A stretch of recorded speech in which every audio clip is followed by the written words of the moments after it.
কুষ্টিয়ার কুমারখালী উপজেলার চর জগন্নাথপুর গ্রামের মসজিদের ইমাম রবিউল ইসলাম ২০০৭ সালে শখের বশে কিনেছিলেন একটি ভেড়া। ওই বছরের ৬ মাসের মাথায় ৩টি বাচ্চা জন্ম দেয় ভেড়াটি। এরপর আর তাকে পেছনে ফিরে তাকাতে হয়নি। একের পর এক বাড়তে থাকে তার ভেড়ার সংখ্যা। কয়েক বছরের মধ্যেই তার বাড়িটি পরিণত হয় ভেড়ার খামারে। তাদের 10টা 20 15টা বোন থাকে, দুটি করে ঘরে বাচ্চা হলে পরে বছরে মনে করেন যে একবার বাচ্চা দিলে পরে 20টা হয়, দুইবার বাচ্চা দিলে পরে 40টা হয়ে যায়। গত 18 বছরের রবিউল তার খামার থেকে 5,000-এরও বেশি ভেড়া বিক্রি করেছেন, যা দিয়ে কিনেছেন 30 বিঘা জমি সহ বেশ কয়েকটি গরু। বর্তমানে প্রতি বছর ভেড়ার খামার থেকে আয় করছেন 4 থেকে 5 লক্ষ টাকা। যে দেখুন আসে, আমি তাদের উৎসাহ দিই যে তোমরা ভেড়া করবো, তোমরা আমার মতো লাভবান হও, স্বাবলম্বী হও।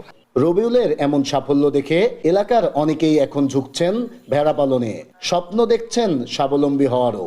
আমি কিনেছিলাম 4টি থেকে আল্লাহর মধ্যে 50-60টি এখন হয়েছে। আমার 40টা ভেড়া মালিক বানাছে। আর এখন আমার ভবিষ্যতের আশা যে আমিও আস্তে আস্তে এরকম একটা খামার করব।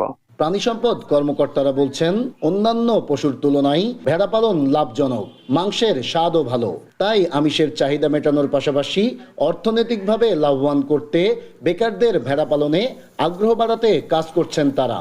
পালনে আসার ক্ষেত্রে আমরা ডে 1 থেকে ব্রিডিং যে কোনো পর্যায়ে, সমস্ত পর্যায়ে যে হেল্প লাগে আমরা সবই করব।